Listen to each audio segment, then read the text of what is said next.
Hi friends, video చూసే ముందు description లో మన టెలిగ్రామ్ ఛానల్ లింక్ ఉంది, వెళ్ళి ఫాలో అవ్వండి. ప్రతి క్రికెట్ అప్డేట్ తో పాటు ఐపీఎల్ ప్రతి మ్యాచ్ కు ముందు ఫ్రీగా ప్రిడిక్షన్ ఇవ్వబడుతుంది. ఎలాంటి డబ్బులు చార్జ్ చేసేది ఉండదు, ఫ్రీగా ప్రిడిక్షన్ ఇవ్వబడుతుంది.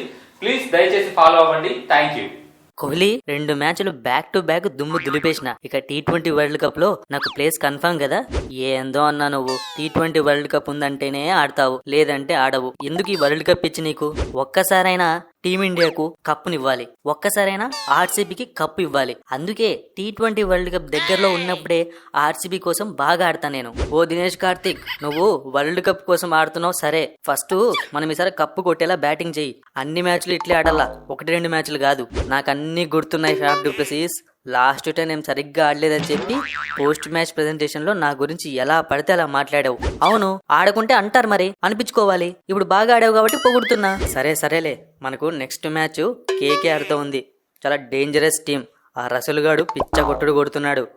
ఏందన్నా రసూల్కి భయపడుతున్నావు నువ్వు? రసూల్ కాకుంటే రసూల్ లాంటి ప్లేయర్స్ ఇంకొక 3 రాని మనల్ని కొట్టే వాళ్ళే లేరన్నా. ఏమనుకుంటున్నావు నువ్వు? కరెక్టే కదా కోహ్లీ, మన దగ్గర కేజీఎఫ్ అస్త్రం ఉంది. Kohli, Glenn Maxwell, Faf du Plessis మీ 3 ఆడితే ఆ రసూల్ మన ముందు చాలా చిన్నోడైపోతాడు. హలో దినేష్ అన్న, మీ దగ్గర కేజీఎఫ్ ఉంటే మా దగ్గర ఆర్ఆర్ఆర్ ఉంది. ఆర్ఆర్ఆర్ అంటే ఏంటి శ్రేయస్? రింకు, రసూల్, రానా. ఏంటి ఇప్పుడు మేము ఆ 3కి భయపడాలా? ఇక్కడ ఒక్కడికి భయపడుతుంటేనే భయపడుకో అని చెప్పి ధైర్యం చెప్పాం.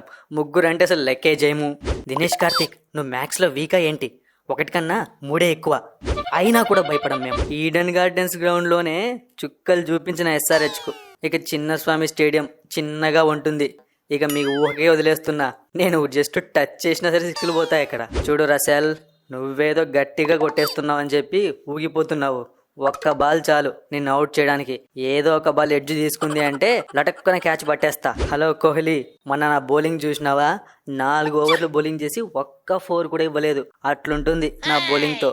చిన్నస్వామిలో మీ పని అయిపోయింది. ఇక ఈడెన్ గార్డెన్స్ లో జెండా పాతేసాము, ఇక నెక్స్ట్ చిన్నస్వామిలో పాతేస్తాము. కోహ్లీ అన్న, ఎందుకైనా మంచిది మీరు కొంచెం మంచిగా ప్రాక్టీస్ చేస్తే బాగుంటుంది.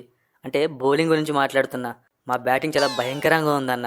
అరే శ్రేయస్ అయ్యర్, ఆర్సీబీ అంటేనే బ్యాటింగ్ అంటేనే ఆర్సీబీ. సంవత్సరాలు మారుతున్నా మా బ్యాటింగ్ రికార్డుని ఇంతవరకు ఎవరు దాటలేకపోయారు. అది మేము క్రియేట్ చేసిన రికార్డు, తెలుసా? తెలుసులే అన్న, అతి తక్కువ రన్నుల రికార్డు కూడా మీకే ఉంది. దాని గురించి కూడా మాట్లాడు కొంచెం. అన్న, లాస్ట్ ఇయర్ యష్ దయాల్ దాంట్లో 5 6లు కొట్టా. ఇప్పుడు మళ్ళీ యష్ దయాల్ని తెచ్చి మీ టీంలో పెట్టుకున్నారు. ఈసారి 6 6లు ప్లాన్ చేస్తా. నువ్వు చూసిన యష్ దయాల్ వేరు, ఇప్పుడు టీంలో ఉన్న యష్ దయాల్ వేరు. చిన్నస్వామి స్టేడియంలోనే మొన్న పంజాబ్ వాళ్ళకి సుస్సు పోయించాడు. ఆ రేంజ్ బౌలింగ్ ఇప్పుడు. ఈసారి 6లు కొట్టడం అంత ఈజీ కాదు రింకు. నిన్ను కూడా అవుట్ చేస్తాడు మా యష్ దయాల్ ఈసారి గేమ్ ప్లాన్ మారుద్దాం అనుకుంటున్నాను ఫ్యాఫ్ డు ప్లెసిస్. నువ్వు ఓకే అంటే దాన్ని ప్రొసీడ్ అవుతాను. అమ్మా, గేమ్ గురించి మాట్లాడుతున్నావంటే నీ దగ్గర ఏదన్నా విన్నింగ్ సీక్రెట్ ఉంటుంది, చెప్పు. నువ్వు ఏం చెప్పినా సరే నేను ఒప్పుకుంటాను. నేను ఓపెనింగ్ చేస్తే ఎలా ఉంటుందంటావు? ఇది కాకుండా ఏదైనా చెప్పు, నీ మాట వింటాను. మోసం, ఇప్పుడే కదా నేను ఏం చెప్పినా సరే ఒప్పుకుంటా అన్నావు. నాకు ఓపెనింగ్ ఇవ్వాల్సిందే, నేను ఒప్పుకోను. సరే, ఈ మ్యాచ్ లో నువ్వు సెంచరీ చేయి. నెక్స్ట్ మ్యాచ్ నుంచి నువ్వే ఓపెనర్, నేనే మధ్యలో వస్తాను బ్యాటింగ్ కి. మాట మీద నిలబడి ఫ్యాఫ్ డు ప్లెసిస్, సెంచరీ కొట్టి పడేస్తాను.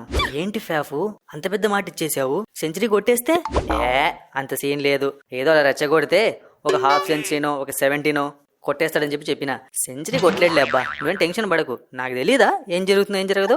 ఓ, అలా ప్లాన్ చేసావా? సరే. స్టార్ కన్నా 25 కోట్లన్నా నువ్వు బాల్ వేసే ముందు దాని గురించి ఒకసారి ఆలోచించి బాలయ్యన్నా. పిచ్చగొట్టుడు కొడుతున్నారన్నా. బెంగళూరు పిచ్చు, బ్యాటింగ్ పిచ్చు, నీ దాంట్లో ఏమవుతుందో నాకు భయంగా ఉందన్నా. ఏయ్, ఎందుకు భయపడతావు? ఇంతకుముందు ఆర్సీబీ టీంకి ఆడినా, వాళ్ళ సీక్రెట్స్ అని నాకు తెలుసు. చూడు కాల్సింటే ఈసారి ఎలా బౌలింగ్ చేస్తాను. అన్నా, నువ్వు ఎప్పుడో జమానా కాలంలో అన్నావన్నా. అప్పుడు విరాట్ కోహ్లీ అన్నతో పాటు చాలా మంది ఉండేవాళ్ళు. ఇప్పుడు కోహ్లీ అన్న తప్ప ఆ టీంలో ఎవరు లేరన్నా, మొత్తం మారిపోయారు. ఏంటి, అవునా? అందరూ వెళ్ళిపోయారా? ఎవరు లేరా? నువ్వు ఐపీఎల్ ఆడితే తెలుస్తుందన్నా. అప్పుడెప్పుడో ఆడావు, మధ్యలో ఇంకా ఆడలేదు, ఇప్పుడే వచ్చావు. అయినా సరే నేను బౌలింగ్ బాగా చేస్తా. చిన్న స్వామిలోనే నా టాలెంట్ మొత్తం చూపిస్తా. పెద్ద గ్రౌండ్స్ లో కొట్టించుకున్నా, చిన్న గ్రౌండ్స్ లో వికెట్లు తీసి మిచెల్ స్టార్క్ అంటే ఫైర్ అని చెప్తా అందరికి. ఇదిగో ఫ్యాఫు, ఫస్ట్ బ్యాటింగ్ పడిందంటే ఈసారి మ్యాచ్లో మన స్కోరు మినిమం 220 ఉండాల. అప్పుడే కేకేఆర్ పైన మనం గెలుస్తాం. ఎందుకంటే ఆ రసూల్ గాడు చాలా డేంజరు. మరి మనం చేసింగ్కి వెళ్తే ఎవరు మనల్ని కాపాడేది? మనమిద్దరం కలిసి ఒక 150 కొట్టేద్దాము. లాస్ట్లో మన దినేష్ కార్తిక్ ఒక 40, మ్యాక్స్వెల్ ఒక 50 అయిపోయింది, కొట్టేస్తాం. ఈజీగా 215 కూడా చేయొచ్చు. పెద్ద కష్టమేం కాదు మనకున్న బ్యాటింగ్ లైనప్కి. ఏందో పెద్ద పెద్ద నంబర్లు చెప్తున్నావు, సాధ్యం అవుతాయంటావా? అయితే మనకే సాధ్యం కావాలా, ఎందుకంటే మనం చేయకుంటే ఇంకెవ్వరూ చేయలేరు. పద ప్రాక్టీస్ చేసుకుందాం.